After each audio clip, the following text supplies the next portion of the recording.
La violence conjugale est un phénomène bien plus courant qu'on a tendance à le croire. Rares sont ceux qui ne connaissent pas au moins une personne qui en est victime ou qui la fait vivre, qu'elle soit physique, psychologique, économique, verbale ou autre. Mais comment est-il possible de la dépister chez les couples où elle sévit? C'est sûr que si tu la rencontres à l'épicerie, c'est pas écrit.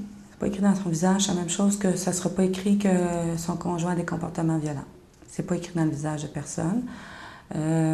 Cependant, dans la famille ou dans les amis proches, tu sais, dans notre cercle d'amis, on va voir des comportements. On va voir que l'attitude de la femme n'est pas pareille.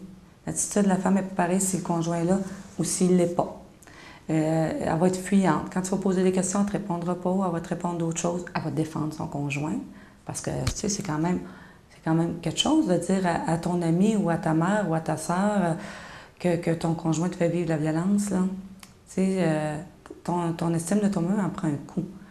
Donc, elle va se taire et elle va essayer de réparer. Il y a bien des choses qui se passent dans la tête d'une femme avant de dire hey, « ce que je vis, c'est de la violence conjugale. » Quand on regarde le gars, il va être unilatéral. Ça, c'est une des premières choses. Là. Les gars qui sont violents, c'est blanc ou noir. C'est très stéréotypé généralement sur les rôles. C'est sûr qu'il n'y a pas de portrait. Puis de dire « ah, il est pauvre, il est alcoolique ». Mais c'est sûr que c'est tous des facteurs qui n'aident pas. S'il y a des problèmes d'alcool, je vais vérifier ses réactions. Si, bon, il est dans la pauvreté, mais c'est pas la pauvreté telle quelle, mais c'est le sentiment de honte qui peut aller avec ça. Des fois, de ne pas être capable de gâter ses proches, puis ceux qui aiment comme il aurait voulu. Mais c'est un gars qui est, surtout souvent dans ses attitudes, très droit, très ferme, puis il n'y a pas de demi-mesure. C'est comme ça que tu fais ça, mais pourquoi qu'on le fait pas comme ça? Non, c'est de même, ça se fait. Fait que c'est toujours dans le même sens qu'il va. Si on est en évaluation de couple, mettons, mais si tu vois des gars qui répondent, mettons, à la place de sa conjointe. Tu lui poses une question, « Madame, qu'est-ce que vous pensez? » Puis lui, il se met à répondre. Puis il prend beaucoup de plancher. Puis il prend toute la place. Mais là, oups. Bon. C'est tous des indicateurs, mais il n'y a pas de recette miracle de dire « Ah, ce gars-là, il a ces trois caractéristiques-là. C'est un homme qui est violent. » Il n'a pas vraiment là, de barème comme ça. Si la violence conjugale est un phénomène si présent et récurrent, est-ce possible de se sortir de son cycle? Pour les victimes comme pour les agresseurs, des ressources sont disponibles. Nous, en maison d'hébergement, on va les aider.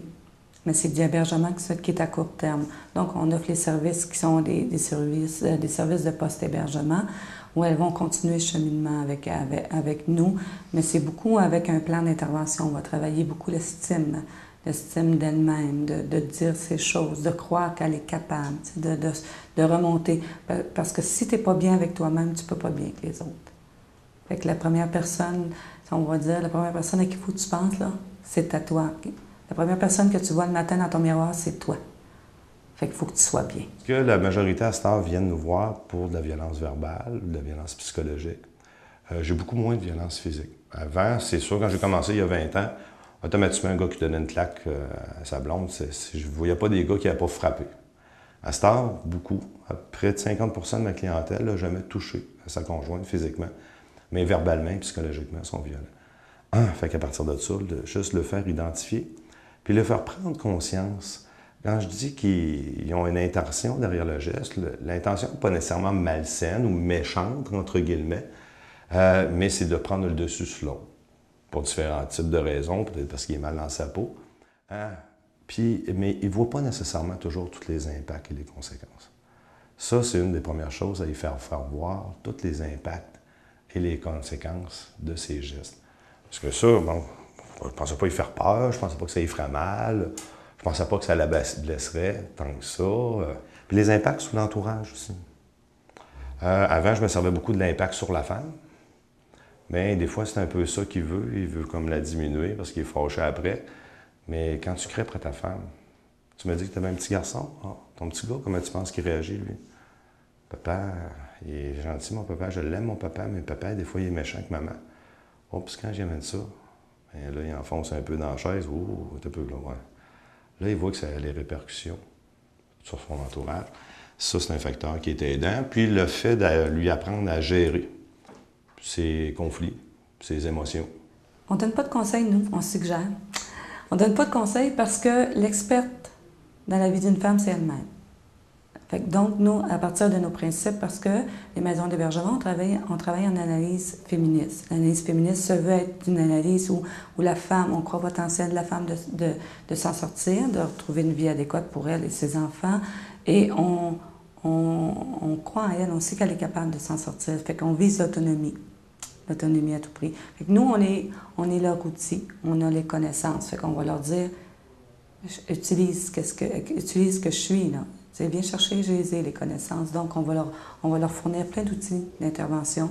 On a un processus. Quand les femmes arrivent à la maison, on commence tout de suite le processus de dévictimisation, qui est un processus où c'est de la déresponsabilisation. Parce que la femme se croit responsable de la violence qu'elle vit.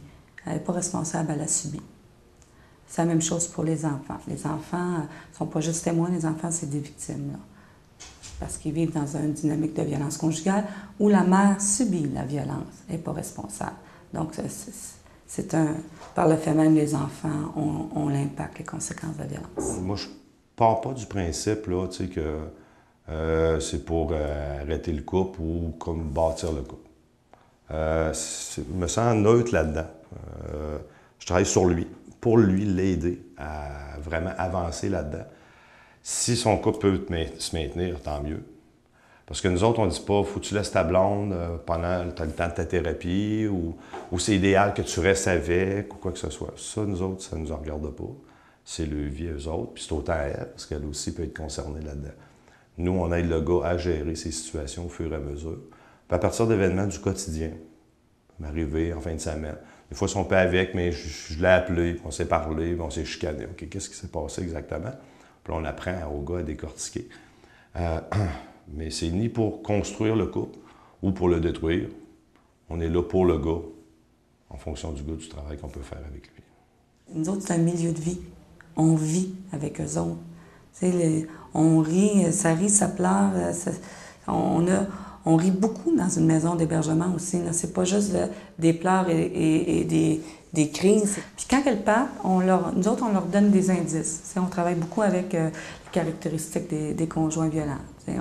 On a beaucoup d'outils concrets. On va travailler beaucoup avec elles, là, les choses concrètes. On a des thérapies d'impact. Il y a plein de trucs pour leur imager ce qu'elles vivent. Juste le cycle de la violence, là. On va l'expliquer, puis on va placer son histoire dedans. Comme ça, c'est concret, là, c'est elle, c'est sa vie à elle, là. Puis, on parlait tantôt, le visage de la violence, puis tu vas asseoir un groupe de femmes victimes de violence autour d'une table, puis j'ai déjà entendu une femme demander à un autre, « C'est quoi le nom de ton conjoint? » Parce que c'était son histoire qu'elle racontait. C'est que les comportements se ressemblent beaucoup. C'est des battantes, là. Ils ne s'arrêtent pas, là. Puis ça en sort de là, ils sont grandis, là.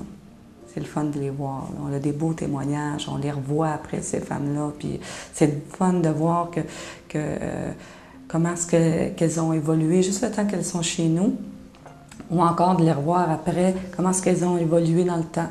Ils ont une nouvelle vie, un nouveau conjoint, puis ça va bien. Refaire confiance parce que c'est pas tous les hommes qui ont des comportements violents, là. C'est une partie, c'est propre à j'aimerais dire une minorité. La responsabilité de contrer la violence conjugale ne revient cependant pas seulement aux intervenants expérimentés. Je crois que tout le monde a sa place à prendre. Je pense que tous, on peut intervenir là, dans la vie de quelqu'un puis en faire la différence. C'est dans la façon dont on va le recevoir. Oui, c'est un devoir qu'on a comme citoyen, comme chrétien, comme baptisé, mais comme tout citoyen. On a le devoir de dénoncer tout ce qui se fait, tout ce qu'on entend, tout ce qu'on voit et qui fait partie de la violence. C'est sûr, sur la gestion, puis le plus possible qu'on peut, je dirais, contaminer des gens à la problématique, c'est sûr. Quand que tu connais pas, c'est sûr, là, tu tombes dans les préjugés, puis « Ah, elle doit peut-être pas haïr ça reste là, etc. » Bon, je pense pas que c'est le cas. Je pense pas qu'il y ait aucune personne qui aime subir de la violence.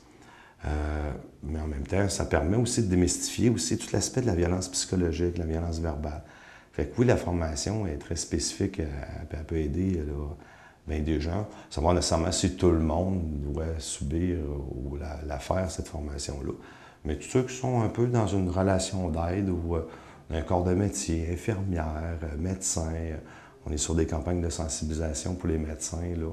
Présentement, je forme des infirmières, les policiers, des agents pastoraux, tous des gens qui peuvent être en contact et avoir un rapport d'aide avec les gens. Le premier pas, c'est de ne pas tolérer qu'il y ait de la violence. C'est de ne pas tolérer que ça arrive dans ta famille.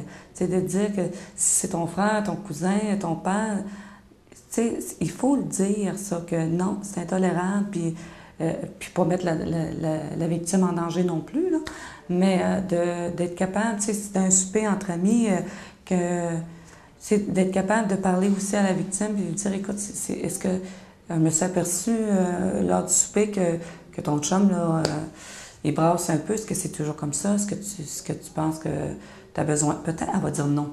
C'est sûr qu'elle va dire non.